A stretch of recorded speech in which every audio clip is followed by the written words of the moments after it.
નમસ્કાર દર્શક મિત્રો, નિર્માણ ન્યૂઝની વિશેષ રજૂઆત ઝીરો અવર કાર્યક્રમ સાથે હું છું યજ્ઞ. મિત્રો, આજે ઝીરો અવર કાર્યક્રમમાં વાત કરવાની છે જમ્મુ કાશ્મીરની ચૂંટણીને લઈને.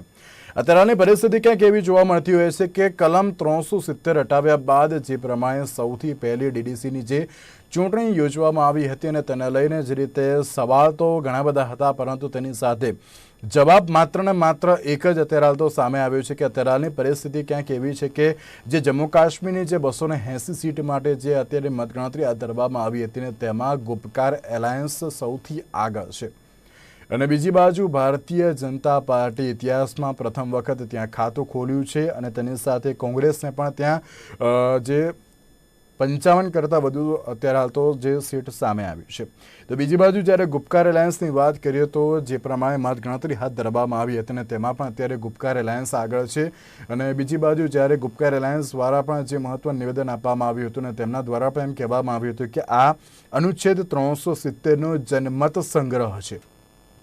એક બાજુ 370 જ્યારે નાબૂદ કરવામાં આવી હતી, હટાવવામાં આવી હતી ને ત્યારબાદ જે રીતે દરેક લોકોએ જે ત્યાં વિરોધ તો કર્યો હતો, પરંતુ તેની સાથે જે 6 મુખ્ય પાર્ટીઓ હતી ને તેમાં પણ એક થઈને ગુપકાર એલાયન્સ બનાવ્યું હતું. ને આ ગુપકાર એલાયન્સ દ્વારા જે પ્રમાણે કહી શકાય કે મહેબૂબા મુફ્તી હોય કે પછી જ્યારે ઉમર અબ્દુલ્લા, શેખ અબ્દુલ, તેમને પણ ક્યાંક નજરકેદ રાખવામાં આવ્યા હતા. અને ત્યારબાદ જે રીતે 370ને લઈને ઘણી બધી બેઠકો ત્યાં ગુપકાર એલાયન્સમાં દ્વારા કરવામાં આવી હતી.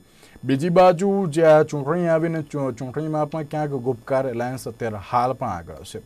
તેની સાથે જે રીતે કહી શકાય કે ભારતીય જનતા પાર્ટીએ જે ઘણા બધા પ્રયત્નો કર્યા હતા, પરંતુ તે માત્ર ને માત્ર ત્યાં ખાતું ખોલાવવામાં જ અત્યારે હાલ આગળ આવી હોય તેવું લાગી રહ્યું છે. ત્યારે આ મુદ્દા ઉપર ચર્ચા વિચારણા કરવા માટે મારી સાથે જોડી ગયા છે ભરતભાઈ બામરૂ કે જેઓ કાશ્મીરી પંડિત છે અને દિલીપભાઈ ગોહિલ કે જેઓ રાજકીય વિશ્લેષક છે. જી, આ બંનેનું સૌથી પહેલાં તો સ્વાગત છે. સૌથી પહેલાં ભરતભાઈ, આપને પ્રશ્ન પૂછવા માંગીશ કે એક બાજુ જ્યારે જમ્મુ કાશ્મીરમાં કલમ 370 હટાવ્યા બાદ સૌથી પહેલી ડીડીસીની જે આ ચૂંટણી યોજવામાં આવી હતી અને તેમાં પણ મતગણતરી જે હાથ ધરવામાં આવી છે અને ગુપકાર એલાયન્સ અત્યારે હાલ પણ આગળ છે, શું કહેશો તેને લઈને? સૌથી પહેલા તો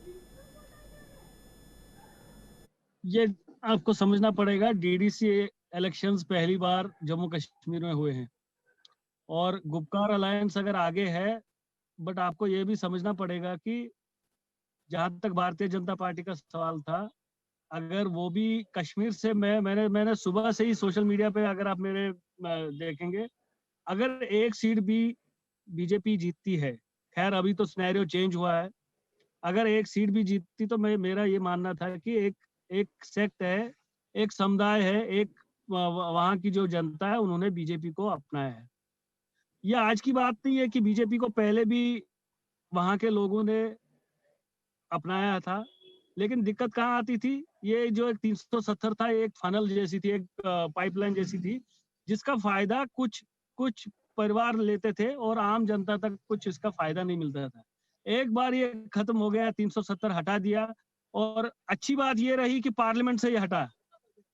पहले क्या था कि पार्लियामेंट से बहुमति से इसको हटा दिया गया, और ये उसके बाद पहला इलेक्शन था जिसमें लोगों ने वोट डाले.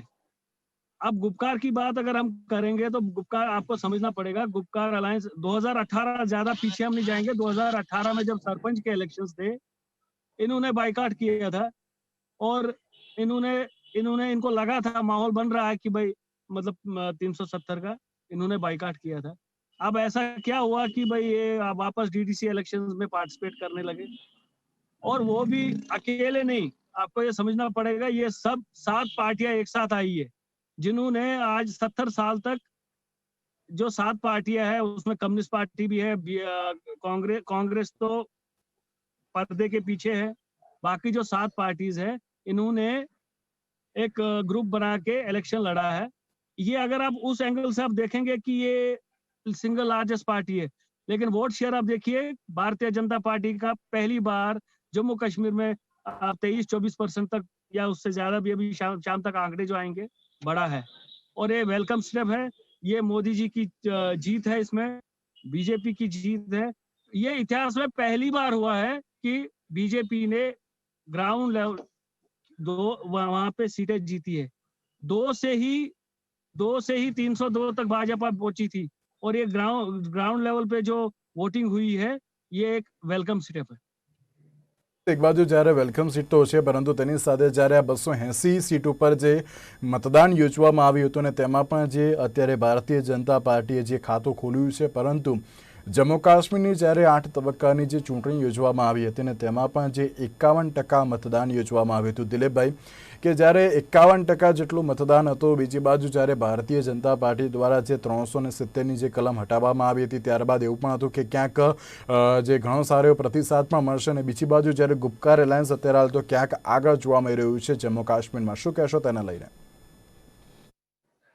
બહુ સ્પષ્ટપણે વિસ્તાર પ્રમાણે આગળ છે. એટલે જમ્મુમાં ભાજપને બેઠકો મળી છે, જ્યારે શ્રીનગર વિસ્તાર છે ત્યાં ગુપકાર આગળ છે. જે અગાઉ આપણને જોવા મળતું હતું એ સ્પષ્ટપણે અલગ અલગ ચિત્ર દેખાઈ રહ્યું છે. અને પણ 51% મતદાન તો પણ સારું એટલા માટે કહેવાય કે ભૂતકાળમાં માત્ર 5%, 9% મતદાન પણ કાશ્મીરમાં થયું છે. લોકો મતદાન કરવા બહાર પણ નહોતા આવી શકતા. એટલે જે બી જીતે, ગુપકાર જીતે કે બીજેપી જીતે, એના કરતા પણ લોકો મતદાન કરવા બહાર આવ્યા, 50% આવ્યા, એ પણ સારું છે. ભવિષ્યમાં વધારે લોકો મતદાન કરવા આગળ આવશે.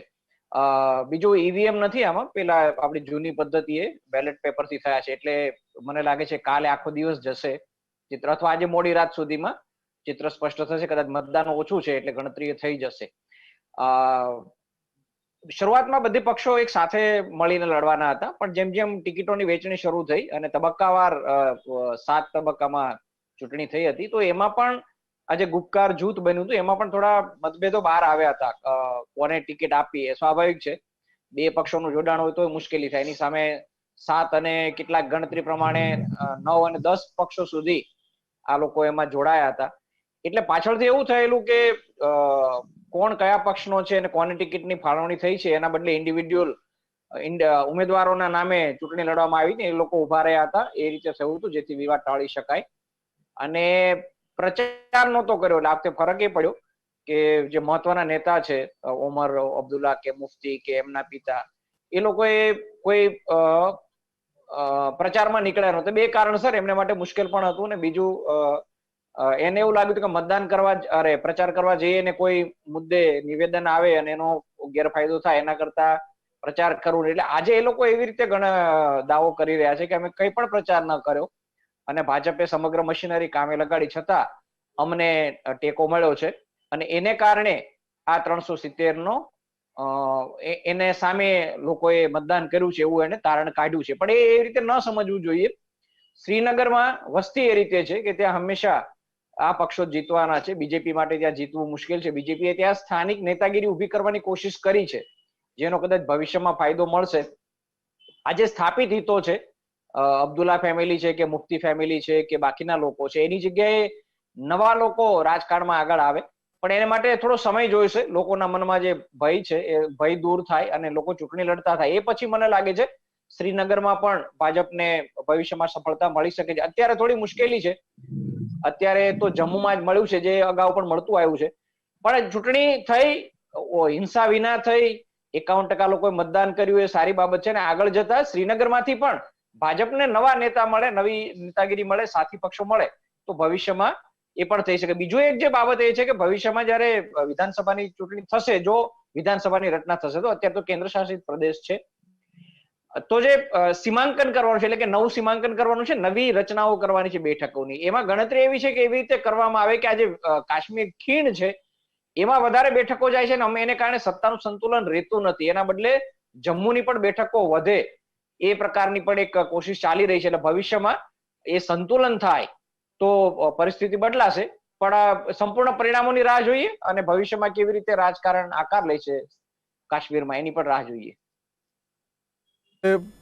કોઈ પણ મુદ્દો હોય તેમાં જે રીતે રાજકારણ તો યથાવત જ રહેતું હોય છે, પરંતુ તેની સાથે સાથે ક્યાંક જમ્મુ કાશ્મીરની વાત કરીએ તો જમ્મુ કાશ્મીરની કંઈક પરિસ્થિતિ ક્યાંક અલગ જ હોય તેવું લાગી રહ્યું છે. ભરતભાઈ, એક બાજુ જ્યારે ઘણા બધા જે સ્ટેટમેન્ટ સામે આવ્યા હતા, જ્યારે આપણે ગુપકાર એલાયન્સની જ વાત કરીએ તો ગુપકાર એલાયન્સ દ્વારા જે રીતે નજરકેદ કરવામાં આવ્યા, ત્યારબાદ નજરકેદમાંથી તેમને મુક્ત કરવામાં આવે, ત્યારે પણ તેમણે એમ કહ્યું હતું કે ના, ગમે તે થાય અમે 370 પાછી લઈને જ રહીશું, તેના દ્વારા દરેક પ્રકારના પ્રયત્નો કરવામાં આવશે. અત્યારે હાલ જે જનતા છે, જે ચૂંટણી યોજવામાં આવી છે, તેમાં ગુપકાર એલાયન્સને અત્યારે હાલ આગળ જે માની રહી છે, અને તેની સાથે ભારતીય જનતા પાર્ટીએ જે ઇતિહાસમાં પ્રથમવાર જે ત્યાં ખાતું ખોલાવ્યું છે અને તેની સાથે જે આ ખૂબ જ મોટી વાત છે તેવું પણ સામે આવ્યું છે. અને બીજી બાજુ જ્યારે ગુપકાર એલાયન્સની જ વાત કરીએ તો ગુપકાર એલાયન્સ પણ એમ કહી રહ્યું છે કે ક્યાંક અમે અત્યારે હાલ જે પણ જમ્મુ કાશ્મીરની પ્રજા છે તેમાં અમે જે અમારું પોતાનું મત અને તેની સાથે નામ બનાવવામાં સફળ થયા છે. શું કહેશો તેના લઈને? जहाँ तक गुपकार अलायंस की बात कर रहे हैं हम, ये वही गठबंधन है जिन्होंने ये कहा था कि भाई हम यहाँ पे तिरंगे को उठाने के लिए कोई सामने नहीं आएगा, और ये वही गठबंधन है जिन्होंने भारत के कॉन्स्टिट्यूशन के अंडर इलेक्शन लड़े। और अगर अभी आपको रुझान लग रहा है कि ये आगे है, रिजल्ट्स भी आएंगे, ऐसा नहीं है कि बीजेपी पूरा स्वीप करेगी, लेकिन आपको ये समझना पड़ेगा 140 सीटें कश्मीर वैली की है और 140 सीटें जम्मू प्रांत की है। जो 280 हम बात कर रहे हैं, उसमें से खाली 80 सीटों पे कश्मीर से बीजेपी लड़ी है, और 40 से 45 सीटों पे जहां इंडिपेंडेंट लड़े हैं वहां पे बीजेपी का उनको ओपनली उनको सपोर्ट है। तो आपको ये लगभग 120, 135, 130 सीटों तक मानना चाहिए कि बीजेपी बीजेपी सपोर्टेड है। और मैं दिलीप भाई की बात आगे करूं कि बीजेपी का वहां पे नए नेता, सही बात है, वहां पे जो किसी ने एक्सपेक्ट नहीं किया था कि इतना कुछ होगा। पहली बार बीजेपी को वोट के हिसाब से ये एक्सेप्ट किया है। और जहां तक बैठक की सवाल है, बैठक बढ़नी चाहिए। जम्मू प्रांत में बैठक संभवतः बढ़ेगी अब जो नया सिनेरियो बन रहा है, और उसमें जो फिर बाद में इलेक्शंस होंगे, जो भारत सरकार या बीजेपी का भी मानना, भारत सरकार का खासकर प्रधानमंत्री जी ने खुद कहा, या इवन बीजेपी के कुछ नेताओं ने कहा कि हम सोच सकते हैं कि वापस स्टेटहुड आए, इलेक्शन होए और मुख्यमंत्री होए। लेकिन जब तक ये सीट जब तक बैठक बढ़ेगी नहीं, तब तक बीजेपी भी इसी को देखते हुए कर रही है कि हमारी भी सरकार बने वहां पे। और जहां ये सीटें बैठक बढ़ने की बात चल रही है, जो ड्यू है, बहुत दिनों से ड्यू है, जो कश्मीर सेंट्रिक पार्टियां करने नहीं देती थी, अगर ये होता है। और दूसरा, एज ए कश्मीरी पंडित मैं हर फॉर्म पे यही बोलता हूँ, 2 या 3 सीटें हमारे लिए भी होनी चाहिए नॉमिनेटेड। ऐसा भारत में अगर आप देखेंगे, सांगा सीट है नॉर्थ ईस्ट में, वहां पे है, वहां बुद्धिस्ट लोग ही वोट डालते हैं। तो हमारा भी यही मत है, मानना है कि हमारी भी 2-3 सीटें नॉमिनेटेड हो कश्मीरी पंडितों के लिए। ચોક્કસથી ત્યારે જે રીતે રાજકારણની તો વાત કરવામાં આવતી હોય છે અને તેની સાથે જે રીતે ભરતભાઈએ પણ કહ્યું કે ના કાશ્મીરી પંડિત માટે પણ જે રીતે 2 થી 3 સીટો હોવી એ ઘણી જરૂરી છે. દિલીપભાઈ, એક બાજુ જ્યારથી પણ જમ્મુ કાશ્મીરની વાત આવે ને તેને લઈને જે રીતે રાજકારણ આપણે પહેલેથી જોયું છે, ઘણું યથાવત જોવા મળ્યું છે. કલમ 370 હોય, કલમ 35 હોય કે પછી તેની આગળ પણ ઘણા બધા જે મુદ્દાઓ સામે આવ્યા હતા, દરેકમાં રાજકારણ તો યથાવત જ રહેતું હોય છે. પરંતુ જ્યારે ફારૂક અબ્દુલ્લાની વાત કરીએ, પીપલ્સ એલાયન્સ જે અત્યારે હાલ ઘણું આગળ જોવા મળી રહ્યું છે, ગુપકારની વાત કરીએ તે પણ ક્યાંક અત્યારે હાલ તો આગળ છે. અને બીજી બાજુ ગુપકાર એલાયન્સ દ્વારા એક નિવેદન આપવામાં આવ્યું છે, તેમાં એમણે એમ કહ્યું છે કે આ અનુચ્છેદ 370નો જનમત સંગ્રહ છે. આ દરેક નિવેદનને અને તેની સાથે જે અત્યારે હાલની પરિસ્થિતિ કહીએ કે ક્યાંક ઇતિહાસમાં પહેલીવાર જમ્મુ કાશ્મીરમાં જે 6 મુખ્ય પાર્ટીઓ હતી તેમણે ભેગા થઈને ભારતીય જનતા પાર્ટીની સામે ક્યાંક અત્યારે હાલ અને તેની સાથે સાથે કોંગ્રેસની સામે પણ ક્યાંક ચૂંટણીમાં અત્યારે હાલ આગળ આવ્યા હોય તેવું લાગી રહ્યું છે. સ્વાભાવિક છે, એમણે એવું નિવેદન આપવું પડે, કારણ કે એમનો જે બી કઈ થોડો ઘણો ટેકેદાર વર્ગ વધ્યો હોય એમના માટે એને કલમ 370 ની વાત કરવી પડે. પણ એ વાતમાં કઈ બહુ દમ નથી. કલમ એ નાબૂદ થઈ છે અને હવે એ નાબૂદ જ રહેવાની છે, એમાં કોઈ મિનમેક નથી. એ બહુ પહેલેથી કરવાની જરૂર હતી, એ હવે થયું છે, એટલે એના મુદ્દે રાજકારણ કરવા સિવાય એમની પાસે બીજો કોઈ ઓપ્શન પણ નથી. પણ દાખલા તરીકે ફાઇનલ પરિણામ આવી જાય પછી એની જો બેઠકો ઓછી હશે અને બાકીના પક્ષોની બેઠક વધારે હશે, તો એનો સ્પષ્ટ નિર્દેશ એ થયો કે વધારે લોકોને પસંદ પડી છે કલમ હટીએ, ઓછા લોકોએ જ મતદાન કર્યું છે ગુપકાર તરફ. એ બહુ સ્પષ્ટ થઈ જશે. એમણે જો આવો દાવો કરતા હોય અને ફાઇનલ આંકડો કંઈક એવો આવશે કે જે એમની તરફેણમાં ના હોય, તો એમને નુકસાન થવાનું છે. અને કાશ્મીરની ખીણમાં મુસ્લિમ વસ્તી જ છે, મેજોરિટી મસ્તી વધારે છે, એટલે એને ત્યાં બેઠકો મળી હોય એ શક્ય છે. એમાં કલમ 370 ને કારણે આપ્યું એવું જરૂરી નથી.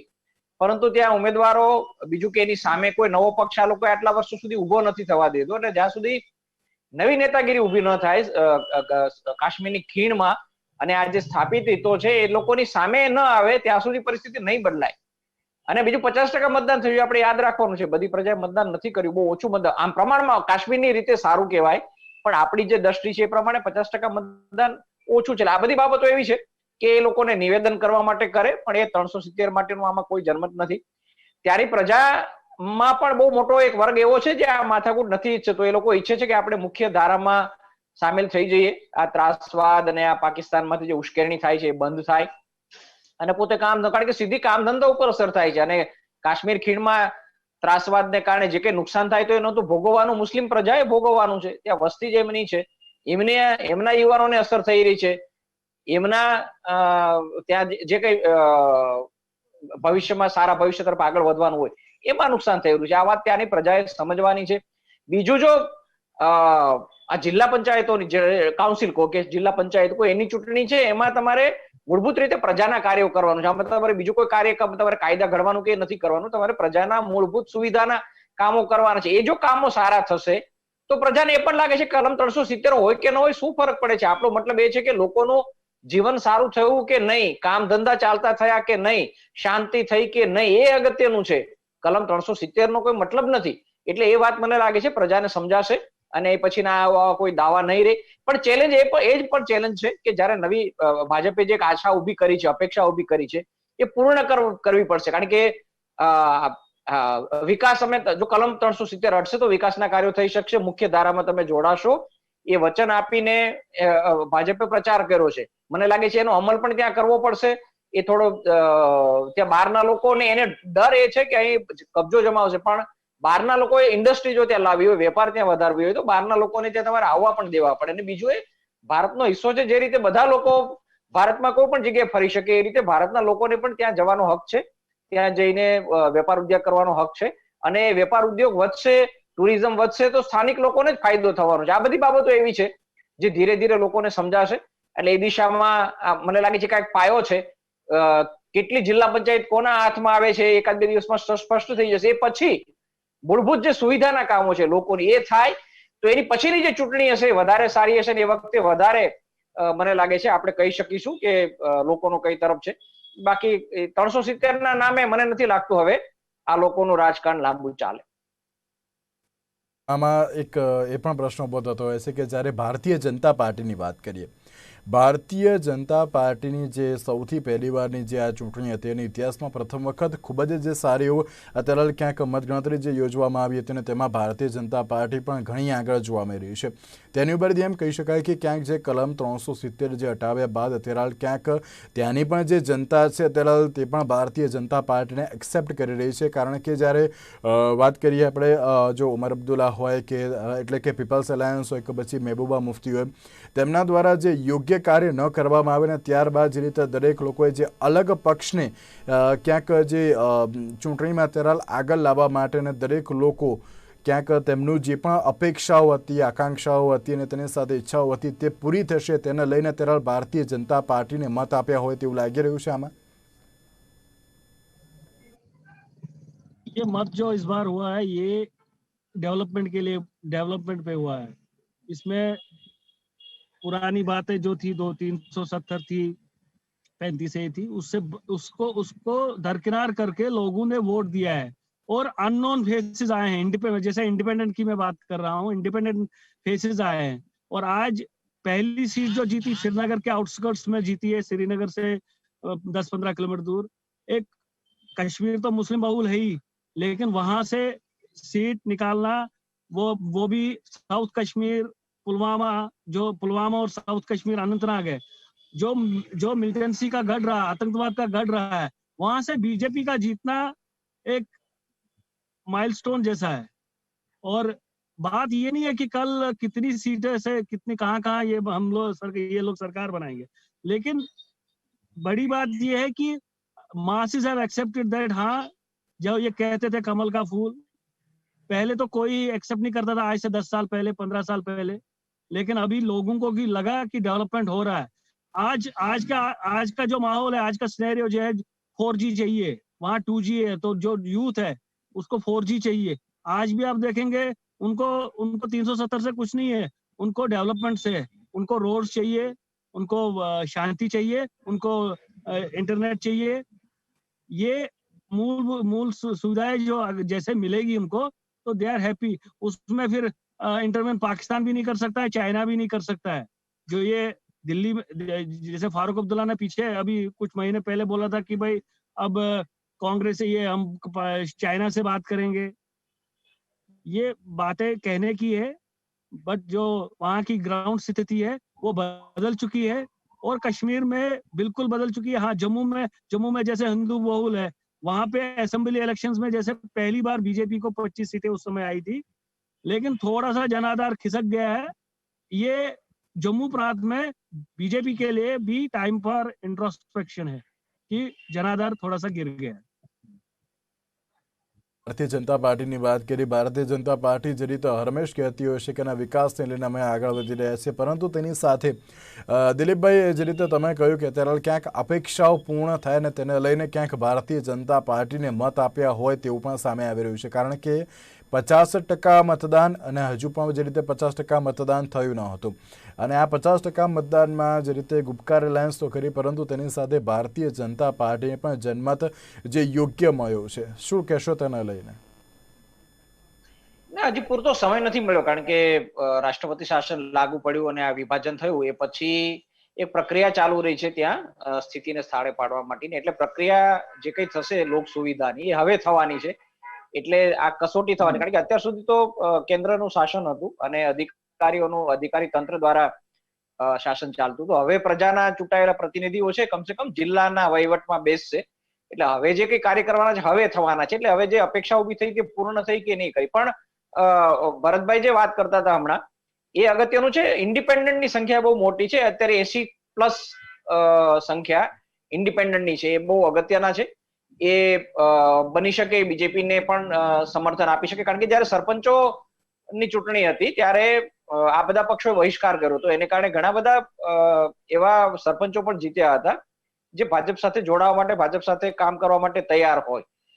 બહુ ખુલ્લીને હજી પણ ત્યાં જોખમ ઓછું થયું છે ત્રાસવાદનું પહેલા કરતા, પણ હજી પણ ત્યાંના બહુ ઇન્ટિરિયર વિસ્તારમાં, ખીણના વિસ્તારમાં કોઈ અલગ રીતે કામ કરવું હોય તો એને જોખમ વચ્ચે કામ કરવાનું છે. એને કારણે મેં એ બી જોયું હતું આપણે કે શ્રીનગરમાં મોટી હોસ્ટેલ બનાવવી પડે છે ને ત્યાં સરપંચોને રાખવા પડે છે. ગામડામાં એમને માટે રહેવું મુશ્કેલ છે સરપંચોને, કારણ કે ત્યાં જોખમ રહે છે, અથવા તો સતત સલામતી વચ્ચે રહેવું પડે છે. એટલે આ બધી પરિસ્થિતિ એવી છે કે જ્યાં ધીમે ધીમે સુધારો આવશે, અને જે વર્ગ છે જે શાંતિ ઈચ્છે છે અને મુખ્ય ધારામાં ભળવા મળે છે, એ લોકોને એ બી સમજાશે કે ભાજપ જેવા પક્ષ સાથે રહેવાથી અથવા તો રાષ્ટ્રીય પક્ષ સાથે રહેવાથી લાંબે ગાળે ફાયદો થાય છે. દિલ્હીથી જે કંઈ ફાયદો મળવાનો હોય આપણને મળી શકે છે. એ વર્ગ જયારે કાશ્મીર ખીણ એક બાજુ જ્યારે પરિસ્થિતિની વાત કરીએ તો અત્યારે હાલ ક્યાંક કાશ્મીરમાં કલમ 370 જ્યારે હટ્યા બાદ અને સૌથી પહેલી જે આ ચૂંટણી યોજવામાં આવી, મતગણતરી પણ જે રીતે સામે આવી, પરંતુ અત્યારે સૌથી પહેલી જે રીતે નજર આપણે કરીએ કે 50% જે રીતે મતદાન યોજવામાં મતદાન થયું, અને ત્યારબાદ જે રીતે રિઝલ્ટ અત્યારે જે સામે આવી રહ્યું છે કે ક્યાંક ગુપકાર એલાયન્સ સામે છે, પરંતુ બીજી બાજુ ઇતિહાસમાં પ્રથમ વખત ભારતીય જનતા પાર્ટી પણ આગળ હોય તેવું પણ સામે આવ્યું છે. ત્યારે હવે જોવાનું એ રહ્યું કે જ્યારે જમ્મુ કાશ્મીરની ચૂંટણીનું જે યોગ્ય પરિણામ હવે જે રીતે સામે આવશે અને તેને લઈને અત્યારે હાલ કયા પ્રકારની રાજનીતિ જોવા મળશે, રાજકારણ કયા પ્રકારનું જોવા મળશે, નિવેદન તો ઘણા બધા આવતા હોય છે, પરંતુ તેની સાથે જે ત્યાંની જે જનતા છે ને તેમને જે રીતે ઇન્ડિપેન્ડન્ટ થવું એ પણ અત્યારે ઘણું જરૂરી છે. તેની સાથે ભરતભાઈ અને દિલીપભાઈ, આ બંનેનો આભાર અમારી સાથે આ ચર્ચામાં જોડાવા માટે.